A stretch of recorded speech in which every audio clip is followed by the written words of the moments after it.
पुराण और शास्त्र कहते हैं कि दूध तो यदि खाना है जीवन में तो 3 ही पशु का खाना चाहिए। वो कौन कौन है? प्रथम गाय, द्वितीय भैंस, तृतीय बकरी। और सभी के दूध खाना निषेध, आप पवित्र ही माने गए हैं। विशेषकर पवित्र रहने के लिए यदि दूध लेना है, ग्रहण करना है, अमृत लेना है तो गौ माता का ही ग्रहण करिए, उसी से ही आपकी बुद्धि पवित्र रहेगी।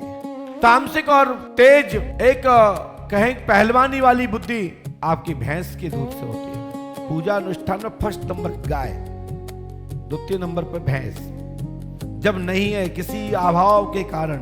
और बकरी का दूध तो इसलिए पवित्र है कि उसका खान पान औषधि के अलावा कुछ और नहीं है, विशेषकर औषधि ही ग्रहण करती है, फल फूल पत्तियां ही ग्रहण करती है। जो विशेषकर डॉक्टर लोग भी पीलिया के दौरान में जब किसी को पीलिया होता है तो बकरी के दूध में आपके पपीते के पत्ते को के रस को मिलाकर के पान करते हैं तो पीलिया में भी लाभ मिलता है और ब्लड प्लेटों की संख्या बढ़ाने में बहुत रामबाण औषधि मानी जाती है। ये आयुर्वेदिक में है। आप सभी भक्तजन बहुत सारी बातें हमारी सुने।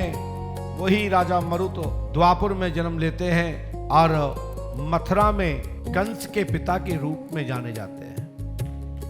भगवान स्वयं श्री कृष्ण के नाना के रूप में जाने जाते हैं। उस यज्ञ के पुण्य प्रताप का उन्होंने वरदान मांगा था कि तुम्हारे स्वरूप में आप ही मेरे पुत्र बनकर के ही जन्म लें। उन्होंने कहा अभी तो नहीं, लेकिन जाओ मैं द्वापरांत में आपको उसका सुख जरूर दूंगा।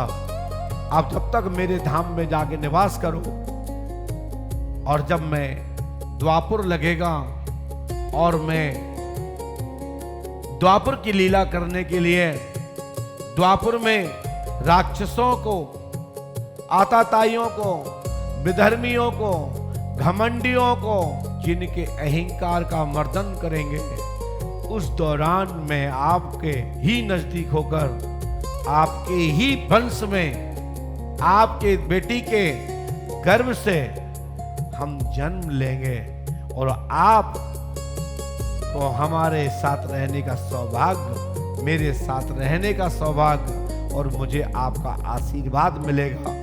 मैं आपको वरदान देता हूं। वही कंस के पिता उग्रसेन का जन्म हुआ।